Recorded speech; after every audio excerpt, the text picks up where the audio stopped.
1절 이러므로 우리가 참다 못하여 우리만 아덴에 머물기를 좋게 생각하고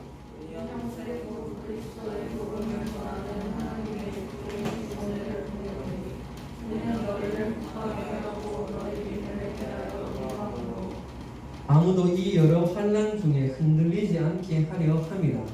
우리가 이것을 위하여 세움 받은 줄을 너희가 친히 알리라.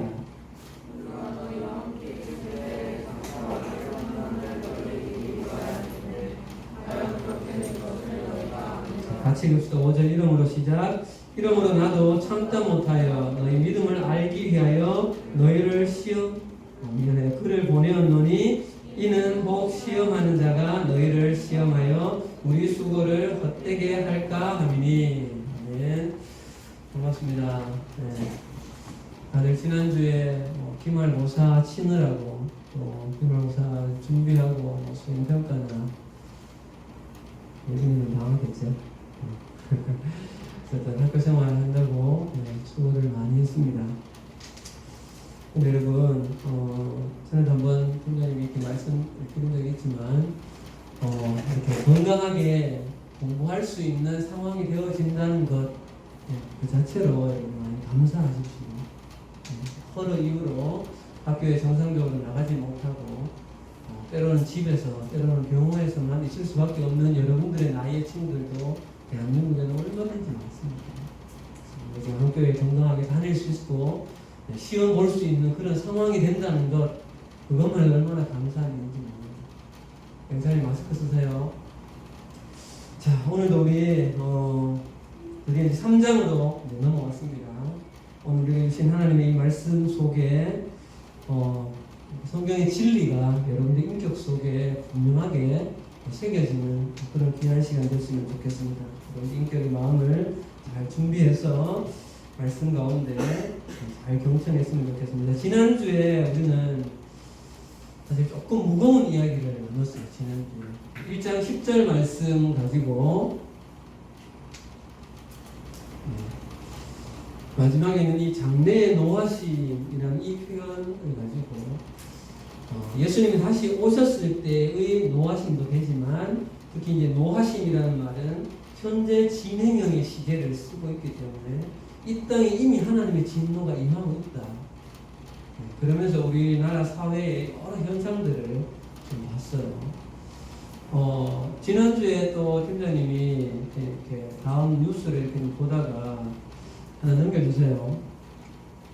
7월 23일 날 나는 뉴스인데 자기 아들이 자꾸 운다고 엄마가 나간 사이에 그 젖먹이 아들 입에 손수건을 집어넣어서 자기 아들을 죽게 한 아빠의 모습이 뉴스에 나왔어요. 이해가 돼요, 여러분? 이해가 잘 안 되죠? 참 이해가 안 되는 일이 우리한테는 계속해서 일어나고 있습니다. 여러분, 우리 인간이, 우리 사회가 우리가 포기한 그 성경의 가치들 또 우리가 지켜왔던 윤리나 어떤 도덕의 질서들 이런 것들을 우리가 하나하나 이렇게 포기했는 그 자리에 찾아온 것은 자기 중심이라고 그러죠. 이 자기 중심은 극단적인 이기주의고 지금 이 아빠의 모습도 내가 시끄럽다고 자기 아들까지 죽이는 그래서 이 아들이 친자녀인지 뭐 이렇게 했는지 잘 모르겠어요. 어떻거나 하는.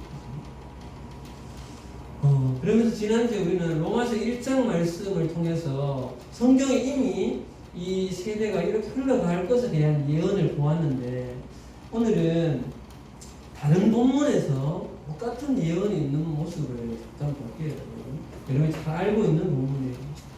마스크 올려주세요. 자, 디모데후서 3장 1절에서 4절 너는 이것을 알라 말세에 고통하는 때가 이르려 사람들이 첫 번째 빨간 것만 다시 시작 자기를 사랑하며 성경에서 처음 이야기하는 첫 번째 현상이 자기를 사랑하며 자기 이기인 거죠. 건강한 자존이 아니라 자기만 사랑하는 이기인 거죠.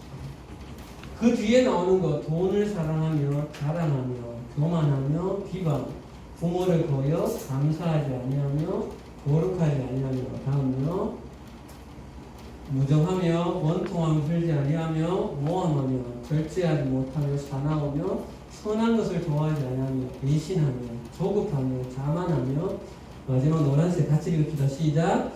쾌락 사랑하기를 하나님 사랑하는 것보다 더하며.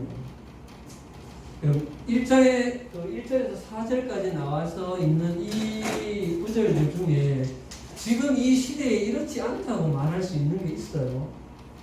없죠. 한번 넘겨주세요, 여러분. 여러분, 이 그림표를 여러분들 신앙생활을 하는 평생의 삶 속에 여러분 이 그림표를 분명하게 머리에 인지하고 살아가십시오.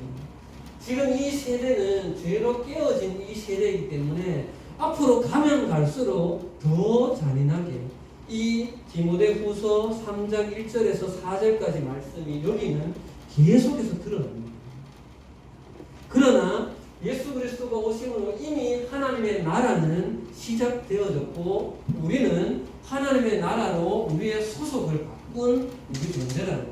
그래서 우리는 이 땅에 발을 디디고 살아가나 하늘나라의 가치가 우리의 가치가 되어지는 이중 구조 속에 살고 있다는 것을 우리는 분명히 기억해요. 그래서 이 세대가 흘러가는 이 세대의 가치가 내 가치가 되어지면 이거는 교회 다니는 사람이나 안 다니는 사람이나 똑같은 거예요. 우리가 따라가야 될 것들은 이 위에 있는 이 하나님 나라의 가치입니다. 여러분, 우리가 구원받았다는 것을 팀장님도 어려서부터 지금까지 계속해서 들었던 이야기는 내가 하나님의 자녀가 되었다는 이야기를 많이 들었어요. 그것이 틀렸다는 것이 아니라 내가 개인적으로 하나님의 자녀된 것뿐만 아니라 또 다른 의미는 우리 보았던 데살로니가전서 2장 12절에 그 영광스러운 하나님의 나라로 우리를 초청해서 하나님의 나라의 백성 되어졌다는 우리의 소속이 여기에서 이쪽으로 옮겨졌다는 이러한 측면도 또한 100%그 구원에는 의미가 포함되어져 있다는 사실이죠. 우리는 이거를 반드시 기억해야 돼요. 여러분, 이 하나님의 나라의 가치를 따라 살아가면 두 가지 현상이 나타나는데 첫 번째는 뭔가 하면 이 땅에서 경험할 수 없는 놀랍고 풍성한 삶을 경험하게 되어집니다. 그래서 예수님이 요한복음 10장 10절에 내가 온 것은 양으로 생명을 얻게 하고 더욱 풍성히 얻게 하려 함이다. 그래서 웬만한 성경 공부 교재들 중에 보면 풍성한 뭐 이런 시리즈들이 많아요. 그게 그 성경 구절에서 나온 거예요. 양으로 생명을 얻게 하고 풍성한 삶을 살게 합니다. 두 번째 나타나는 현상은 이 세대를 따라 살지 않기 때문에 어려움이 있다는 거예요. 그런데 지난주에 비가 억수로 많이 왔죠. 그죠? 부산에서는 생명을 잃기까지 했는데 여러분 개울 같은데 이렇게 건너가보고 이렇게 봤어요 혹시? 팀장님 어렸을 때 여러분들 말하는데 지금쯤 되어지면 팀장님 집 앞에 물이 이렇게 넘어오는 그런 큰 저수지가 있고 물이 넘어오고 고기도 막 넘어와요.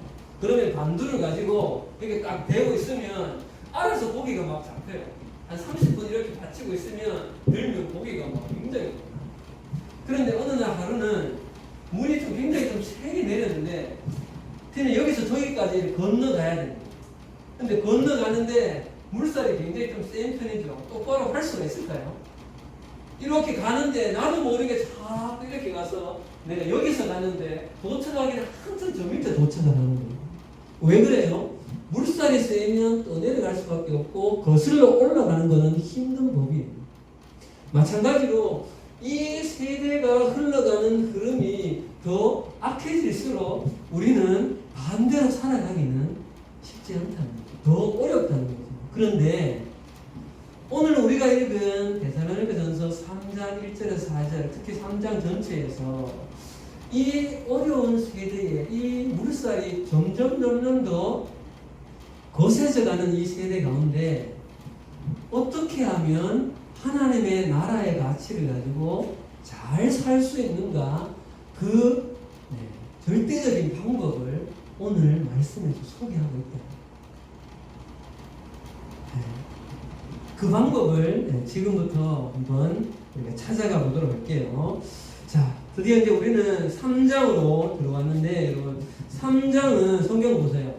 1절에서 몇 절까지 있어요? 3장은 1절에서 몇 절까지 있습니까? 영진아, 멍하지 말고 3장은 1절에서 13절까지 있어요. 좀 짧은 구절인데 이 3장 1절에서 13절 전체를 한마디로 요약하면 하나님 나라의 공동체와 성도의 교제라고 할 수 있어요. 공동체와 교제. 앞으로 몇 주가 될지 모르겠지만 이 3장 전체 속에서 우리가 이 어려운 때에 우리가 어떻게 하면 하나님의 나라의 그 진리를 분명하게 붙잡고 살아갈 수 있는가, 그거에 대한 교훈을 우리가 좀 본받으려고 합니다. 여러분 1절과 5절 가보세요. 1절 5절 넘겨주세요. 똑같은 말이 반복돼요. 무슨 말이? 우리가 참다 못하여. 뭘 못 참았을까, 바울이 뭘 못 참았을까요? 한 번도 아니고 이러므로 똑같아요. 이러므로 우리가, 이러므로 나도 참다 못하여. 바울이 뭘 못 참았어요?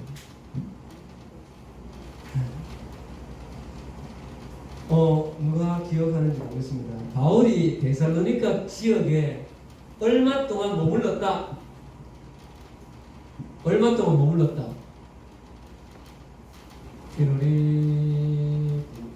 기억 못하면 없는데, 오래 머물렀다, 짧게 머물렀다. 이것도 기억 못하면 진짜 안 돼. 오래 머물렀다, 짧게 머물렀다. 예찬아, 모르겠나? 짧게 머물렀다, 짧게. 사도행전에 의하면 3주라는 표현이 있는데, 최소는 한 달밖에 못 머물렀다. 최대를 보는 분들은 한 5개월에서 6개월 정도 머물렀을 거예요. 이렇게. 보통 보면 바울은 최소 한 지역에 1년 가까이를 머물러요. 그리고 긴 데는 2년, 3년까지도 머물러요. 그 다음 다른 곳으로 머물러요. 여러분, 이렇게, 그리고 거기서 나오려고 계획하고 나온 것이 아니라 주변에 있는 사람들의 선동에 의해서, 핍박에 의해서 갑자기 떠나오게 된 거예요. 그냥 복음을 뿌리고 그냥 이 사람들이 믿기 시작할 그때 그냥 이렇게 나오게 됐다는 거예요. 여러분, 부모님들이 자기 자녀들이 여러 명 있으면, 지금 시대는 한 명 아니면 2명이지만 여러분들 아버지 형제지간이 몇 명이에요? 예빈이 아빠 형제지간이 몇 명이에요? 8명이에요. 옛날에는 기본이 이렇게 6, 7명, 팀장님 부모님도 4분이거든요. 그럼 생각해봐. 그 중에서 그 부모님이 누구한테 제일 마음이 쓰일까? 첫 번째, 잘 되는 아들. 두 번째, 좀 힘들어하는 아들. 누구한테 더 마음이 가요? 힘들어하는 사람한테 마음이 가게 돼 있어요. 그래서 팀장님이 돌아가신 할머니도 팀장님 아버지한테 제일 마음이 많이 가 있었어요. 왜? 시골에서 혼자 이렇게 농사 짓느라고 굉장히 힘들게 지내셨거든요. 제 아버지가. 항상 부모님은 약한 자녀에게 마음이 늘 가는 거예요. 마찬가지로 바울도 여러 세워놓은 교회들 중에 데살로니가 교회가 늘 마음이 가는 거예요. 왜? 이제 금방 태어난 병아리 같거든. 병아리를 낳아줬는데 그 주변에 막 이래가 득실득실 거리는 거예요. 그러니까 이 바울이 마음이 노심초사는 늘 이게 잡혀먹진 않을까. 그래서 자기가 직접 그 데살로니가 나와서 베레아라는 곳에서도 몇 번인가 다시 가려고 애를 쓰나 사탄이 막았다 그랬잖아요. 그리고는 오늘 아테네라는 곳에 와서 더 이상은 안 되겠다. 지금 데살로니가가 어떻게 되는지 가서 한번 봐야 되겠다라고 해서 자신은 거기에 머물고 나중에 이제 고린도로 내려가고 누구를 보내는 거예요? 누구를요? 디모데를 보내는 거예요.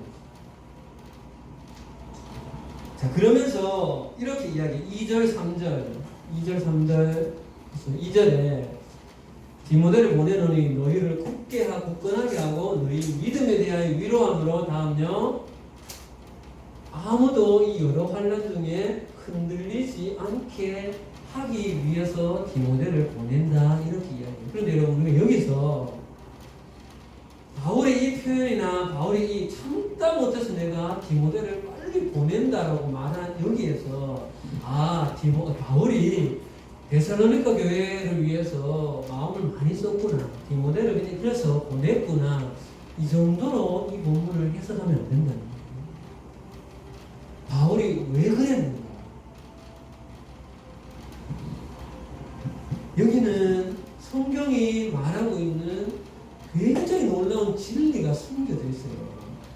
팀장님이 지난주 이 말씀을 이렇게 묵상하면서 지금 이 시대, 지난주에 보고 오늘 말씀에 서두에 받는 것처럼 이 시대가 흘러가는 이 땅의 가치에 흘러가는 이 세대 속에 우리가 하나님의 나라의 질서를 분명하게 잡고 갈 수 있는 가장 결정적인 키가 여기에 있다는 생각이 듭니다. 그게 뭔가 하면 하나님의 나라의 공동체. 하나님 나라의 공동체. 여러분 이 공동체라는 부분을 의미를 두 가지로 조금 풀어서 말씀드릴게요. 첫 번째는 뭔가 하면 넘겨주세요. 구원받은 이 땅의 거룩한 나그네는 한 공동체에 반드시 속해야 된다는 거예요.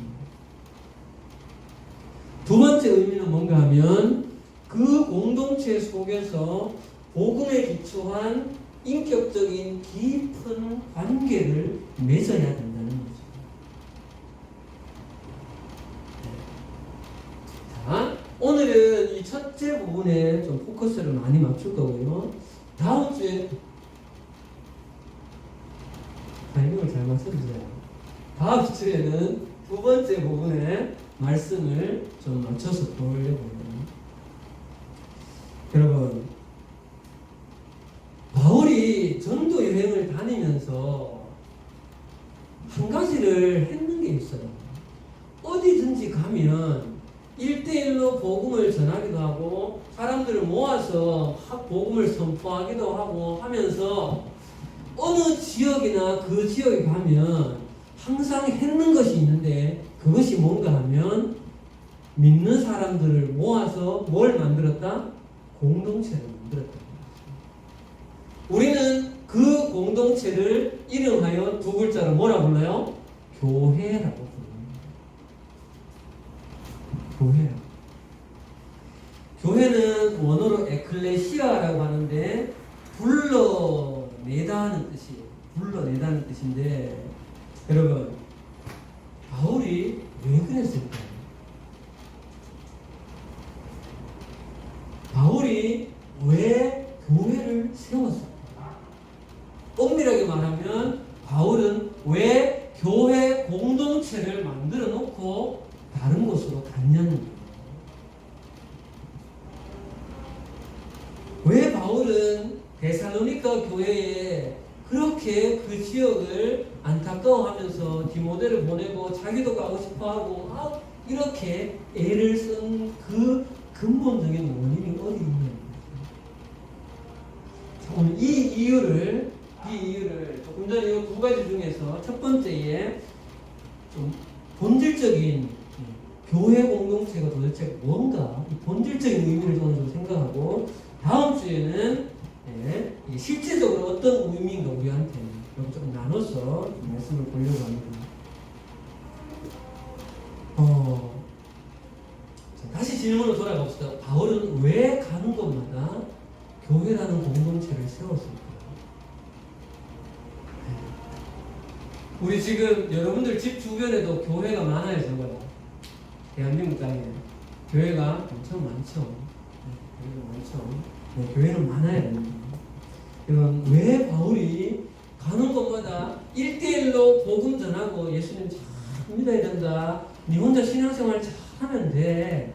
이렇게 하고 떠난 것이 아니라 공동체를 만들어 놓고 떠났는가. 그거는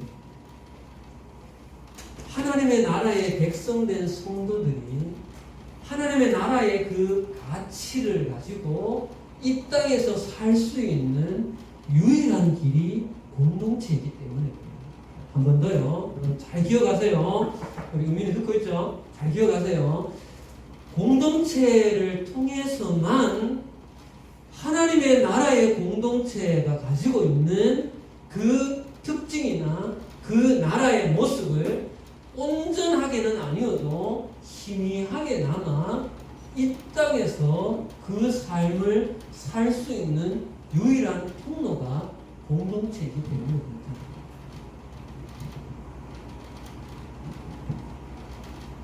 여러분, 예수님도 계셨을 때 예수님이 무리를 많이 모아서 무리에게 복음을 전했지만 예수님이 특별히 몇 명을 따로 모았어요. 예수님의 제자 몇 명? 12명을 따로 모았잖아요. 그치, 무리야. 예수님이 12명의 무리를 모았어요. 그걸 다르게 표현하면 뭐예요? 공동체인 거죠.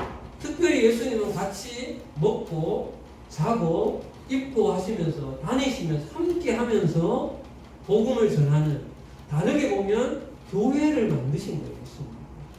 당신이 육신으로 이 땅에 오셨지만 당신이 머리 되셨어요. 그러면서 그 예수님이 승천하실 때 이렇게 말씀하셨죠. 넘겨주세요. 요건 지나갑니다. 하나, 예수님이 마태복음 28장에 승천하시면서 이렇게 말씀하셨죠. 모든 민족으로 제자를 삼아서 침례를 베풀고 20절에 강력하게 읽읍시다. 20절 내가 시작 내가 너희에게 분부한 모든 것을 가르쳐 지키게 하라. 여러분, 예수님이 우리한테 분부한 모든 것이 뭐예요? 어디에 기록되어 있어요? 성경에 기록되어 있어요. 성경에서 가르치고 있는 진리가 예수님이 분부한 것이라는 거죠. 맞습니까, 여러분? 대답해. 맞아요? 네, 맞죠. 근데 이 성경의 진리는 어디에서 왔어요? 누구로부터 왔어요? 이것을 우리는 누구의 말씀이라고 믿어요? 하나님 말씀이라고 믿어요. 그러면 이 성경의 진리는 하나님의 나라의 진리예요. 우리가 죽어서 가게 될 천국의 진리가 이 성경의 진리라는 거죠.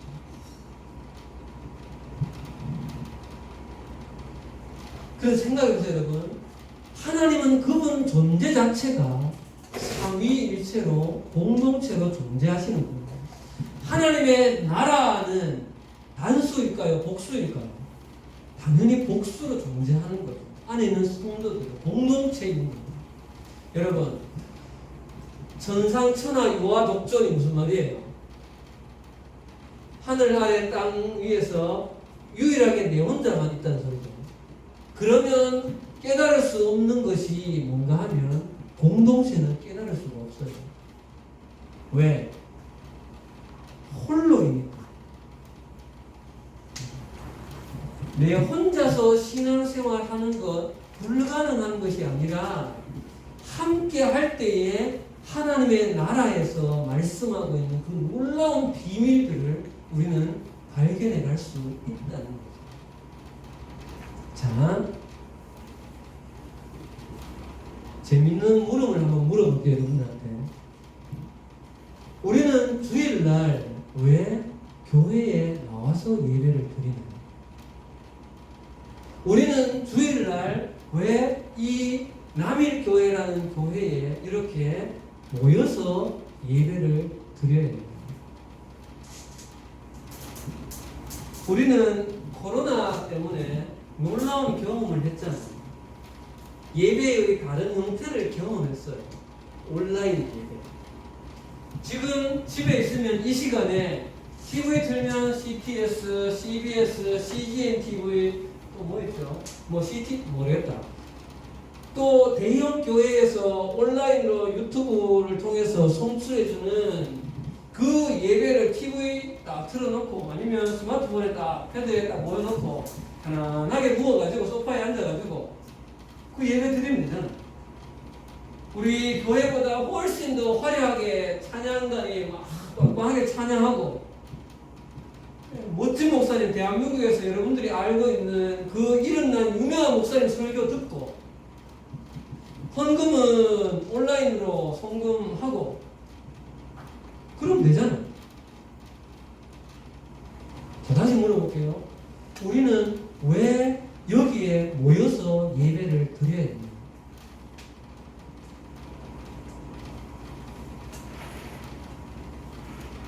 어렵죠? 이렇게 물어보니까. 네. 이거는 여러분, 교회가 뭔가에 대한 정확한 이해를 우리가 할 때 우리가 왜 모여야 되는가에 대한 이해가 거기서 나오는 거예요. 실제로 여러분 이번에 코로나 때문에 대한민국 안에서 야, 꼭 교회 가야 돼? 야, 진짜 선생님이 여러분들 만날 때나 대학생 때 야, 앞으로는 그냥 온라인으로 예배를 그냥 이렇게 드리는 그런 때가 온다 이렇게 사실 얘기했던 적이 있었어요. 근데 이번 코로나 사태를 딱 경험하면서 야, 어렵게 깨가지고 막 씻고 해가지고 뭐 이렇게 칠하고 바르고 해가지고 막 이거 어렵게 교회에 이렇게 왜 와야 되냐는 거지. 그 집에서 편안하게 에어컨 틀어놓고 아이스 아메리카노 한 잔 딱 마셔가면서 예배 드리면 되잖아. 그 예배는 예배 아닌가? 뭔가 이제 막 헷갈리기 시작한다. 우리가 교회가 뭐냐는 것에 대한 분명한 해답을 가지고 있을 때 우리가 왜 모여야 되는가에 대한 의미가 거기서 나옵니다. 여러분, 우리는 한 가지 오해하는 것이 있어요. 교회는 예배하는 곳이다. 이 말이 맞는 말이기도 하지만 잘못된 말이기도 해요. 여러분, 교회가 예배하는 것은 교회의 첫 번째로 중요한, 어쩌면 가장 중요한 해야 하는 역할은 맞아요. 그러나 교회라는 것은 본질적으로 교회의 존재는 의미는 거기에 있지 않아요. 여러분, 내가 혼자서 어느 곳에 갔어요. 교회 갈 데가 없어. 집에서 혼자 예배 드렸어. 하나님 그 예배 안 받으시나요? 대단히 예배 안 받으세요? 그거? 받으시잖아요. 우리가 이번에 가정에서 가정예배 많이 드렸잖아요. 그 가정예배는 예배 아닌가요? 맞지? 교회가 예배하는 곳이다 라고만 생각해서는 안 된다는 거죠. 맞는 말이지만 교회의 본질적인 존재의 의미는 그 예배 드리는 것은 해야 되는 역할의 첫 번째예요. 교회가 해야 되는 역할은 여러 가지 있어요. 예배, 다음 세대를 교육, 복음을 전하는 전도, 또 주변 어려운 사람들을 돕는 구제, 선교, 또 성도 안에서 교제, 이런 역할들이 있어요. 그러나 교회의 본질적인 의미는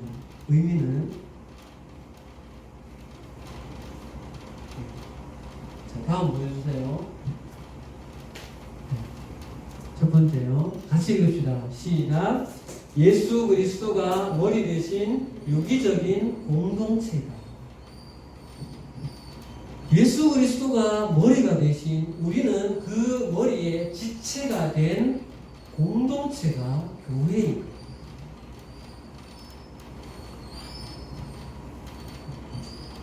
그렇기 때문에 우리는 남일교회라는 사람이기 때문에 육신을 가진 한계가 있는 사람이기 때문에 함께 한 교회라는 어떻게 보면 영역이 좀 정해져 있는 그리고 눈에 드러나게 보이는 사람들과 함께 만나서 예수 그리스도께서 말씀하신 그 복음의 진리 위에서 함께 자신의 삶을 나누고 서로 함께 기도하면서 세워내가는 이런 모습이 공동체 안에 드러나는 것입니다.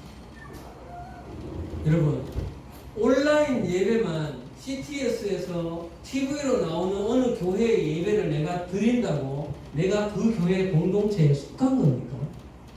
아니죠.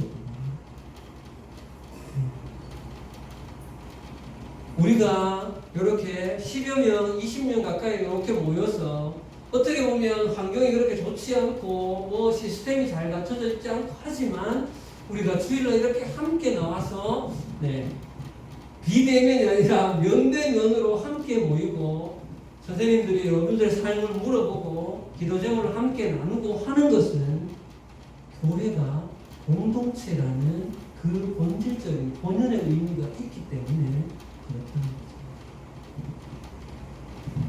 바울이 데살로니가 교회를 향해서 이렇게 애탔던 것은 뭔가 하면 그 공동체가 하나님의 나라의 그 놀라운 비밀이 이 땅에서 희미하게나마 드러날 수 있는 유일한 통로가 교회인데 그 교회가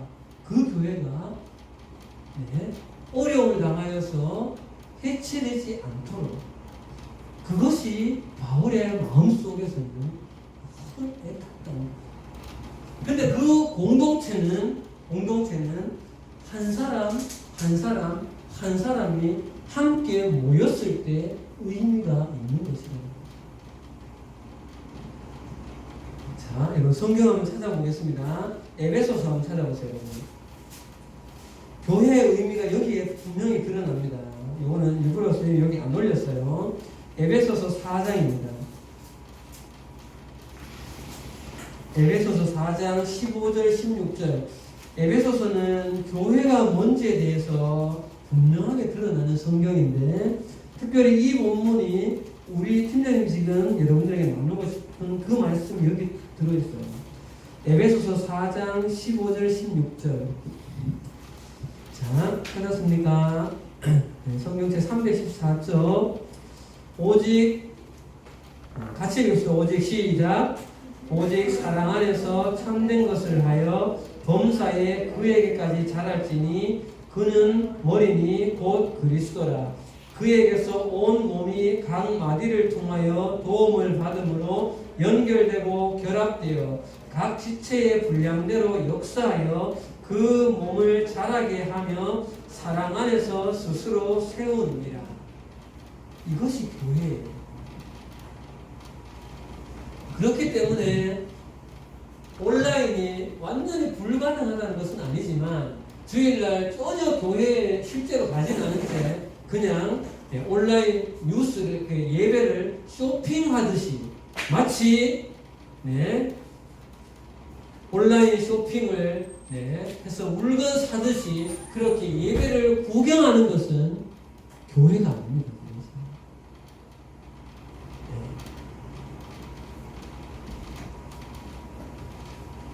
그래서 오늘 바울이 1장 1절에 넘겨주세요. 1장 1절에 이렇게 이야기하죠. 바울과 실로아노와 디모데는 하나님 아버지와 주 예수 그리스도 안에 있는 데살로니가인의 교회에 편지하노니 그 공동체로 편지를 보내는 거죠.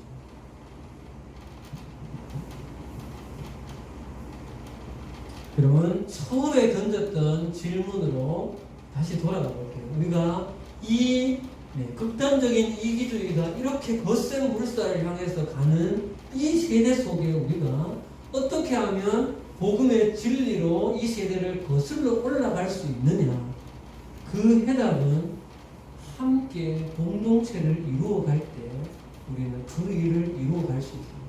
마지막으로 전도서 이 말씀 보고 정리할게요. 전도서 4장 9절에서 12절에 보면 이 말씀 잘 한번 보세요. 여러분. 참 재미있는 표현이에요. 두 사람이 함께 한 사람보다 나으면 그들이 수고함으로 좋은 상을 얻을 것입니다. 혹시 그들이 넘어지면 하나가 그 동물을 붙들어서 일으키려니와 홀로 있어 넘어지고 붙들어 일으킬 자가 없는 자에게는 화가 있으리라. 또 두 사람이 함께 누우면 따뜻하거니와 한 사람이면 어찌 따뜻하랴. 자, 노란색 같이요. 한 사람이면 시작. 한 사람이면 패하겠거니와 두 사람이면 맞설 수 있나니 세 겹줄은 쉽게 끊어지지 아니하느니라. 세 겹줄을 다른 말로 하면 세 글자 뭐예요? 공동체. 다른 말로 하면 뭐예요? 교회. 한 사람이면 넘어지기 쉬워. 여러분, 내 혼자 신앙생활 하는 것은 쓰러지고 실패하기 쉬워요. 그래서 여러분, 선교사님들이 해외로 선교지로 나갈 때 반드시 하는 것이 있는데 그 하는 것이 뭔가 하면 그 지역의 그 나라의 어떤 곳을 선교 정책상 섹터를 나누고 그 지역의 선교사님들 공동체에 함께 거기에 들어가게 만든다. 왜냐하면 혼자 거기서 신앙생활에서 복음을 전하는 것은 굉장히 위험한 일이기 때문에 그렇게 하기가 쉽지가 않아요. 우리가 함께 할 때 이 믿음은 끊어지지 않을 뿐만 아니라 거슬러서 올라갈 수 있는 것입니다. 제 말씀을 정리하고 마치겠습니다. 사랑하는 여러분, 오늘 본문에서 참다 못하여서 데살로니가 교회를 향해서 디모데를 보내는 이 바울의 심정은 그 사람들이 그냥 신앙에서 조금 떠났을까봐 이 정도가 아니라 하나님의 나라의 그 본질을 드러낼 공동체가 깨어지면 안 된다. 그 간절한 마음이 담겨져 있는 거예요.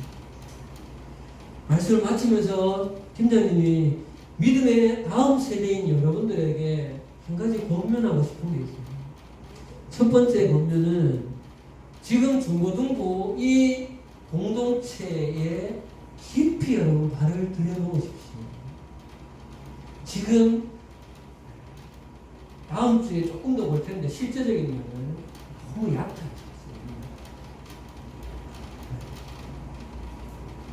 이 중고등부의 공동체에 깊이 여러분 발을 들여놓으십시오. 그냥 여기 졸업하고 가면 끝이다가 아니라 여기서 함께 청소년 때에 함께 신앙을 나누고 함께 믿음 생활했던 여러분들이 나중에 어디에 심겨져 있든지 믿음의 동력자들이 됐으면 좋겠다. 두 번째는 여러분들이 장성에서 학교를 따라서 직장 따라서 남의 교회를 떠나더라도 여러분 생명처럼 지켜야 될 것은 어느 곳든지 가면 그곳에 교회이든 선교단체이든 공동체에 깊이 발을 들여놓아야 됩니다. 그러하지 않고는 내 신앙을 지켜나가기가 쉽지 않습니다. 팀장님이 중고등부 때 그 시골에 중고등부 이름이 횃불회가 있었어요. 시골에서 30-40명이 모였어요.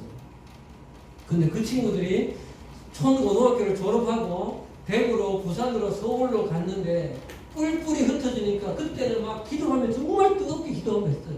예전에 80년대, 90년대. 근데 그 친구들이 교회의 공동체에 깊이 발을 안 들여놓은 선생님의 선배들, 후배들, 동기들은 대부분 다 믿음을 떠났다는 거죠. 여러분 절대 잊지 마세요. 어느 지역을 가면 내가 그 지역에 좋은 교회 공동체를 찾아야 돼요. 그리고 반드시 거기에 속해서 삶을 나누고 인격적인 관계를 그분들하고 맺어야죠.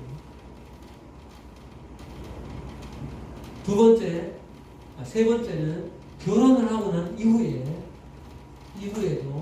꾸준하게 한 교회에 모습을 하세요. 그런가요?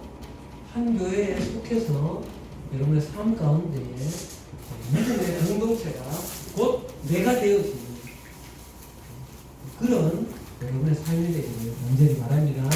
같이 기도하겠습니다.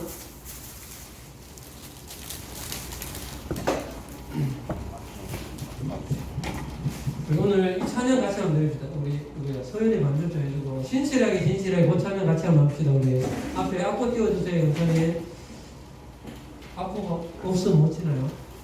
여기 네, 우리가 신실하게 진실하게 살아갈 수 있는 것은 함께하는 공동체에 속해 있을 때 그런 겁니다. 자, 잘 찬양 드리면서 기도하고 있습시다. 진실하게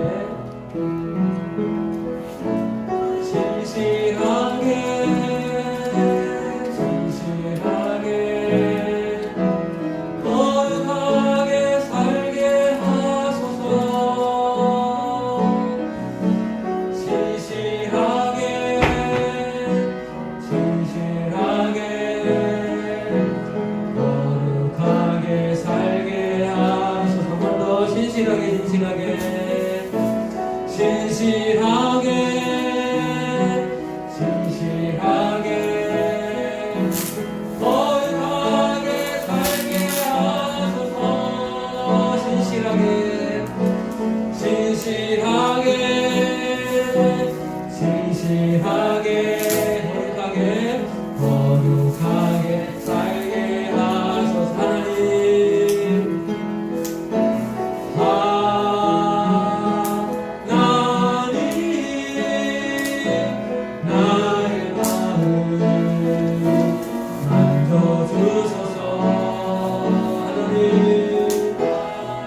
진실하게 우리 마음 다해서 찬양합시다. 진실하게 거룩하게 살게 하소서.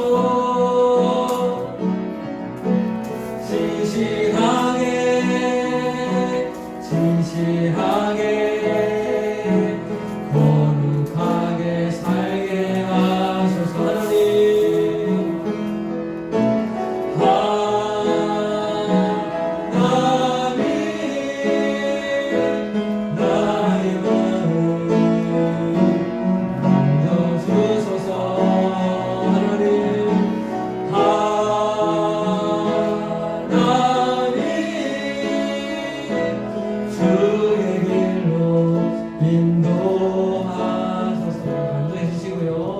기도합시다. 여러분 손 놓으시고 눈 감으시고요.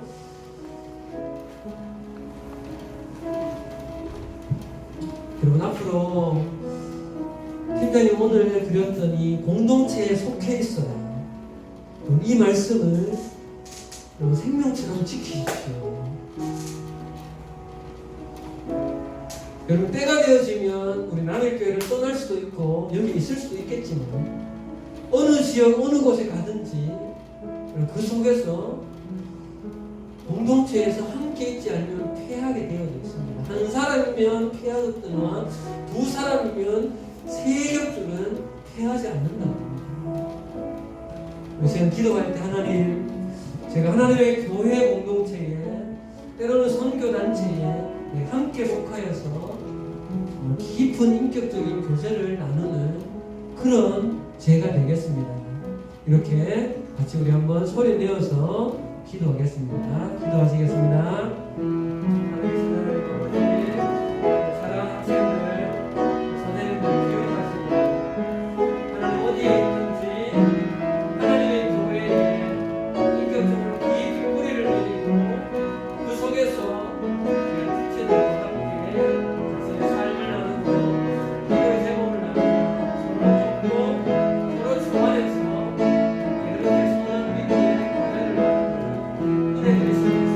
하나님 도와주시고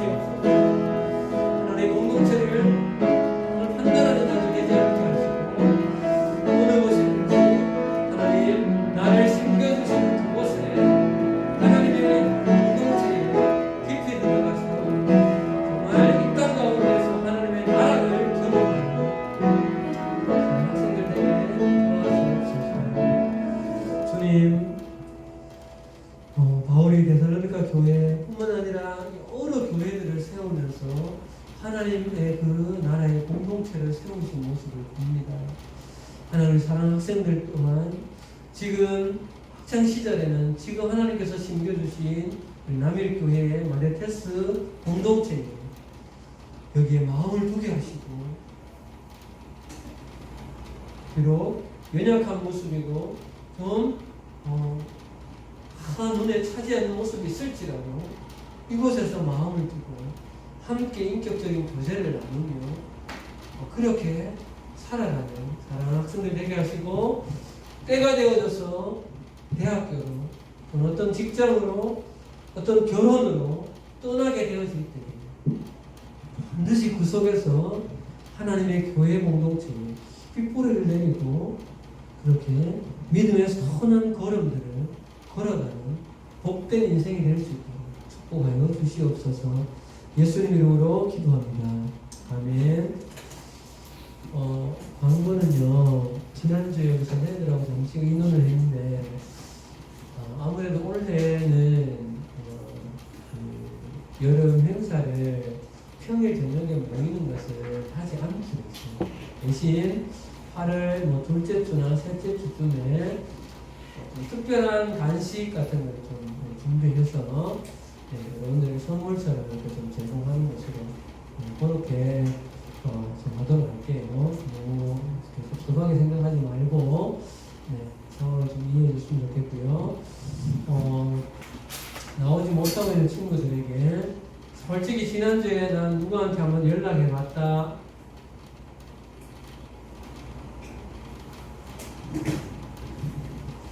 좀 연락합시다. 특히 우리 야구 친구들, 민수이도 지금 구미에 가 있어서 좀 못 나오고 있는데, 우리 창범이도 지금 3주째 계속 못 나오고 있어요. 우리 누나애들 동생들 챙겨주세요. 장구마하고 이렇게. 그래서 서로 다 챙겨서 교회 좀 잘 나올 수 있도록 여름연을 다음 주에 좀 생각해 보도록 할게요. 네, 우리 지원쌤님도 잘 계신 것 같고, 종호쌤님도 지금 주일날 늘 일을 하러 가게 돼서 못 나오고 있는데 종호쌤도 기억해 주시고요. 그리고 정혜쌤도 건강이 지금 좀 좋지 않아서 못 나오고 계십니다.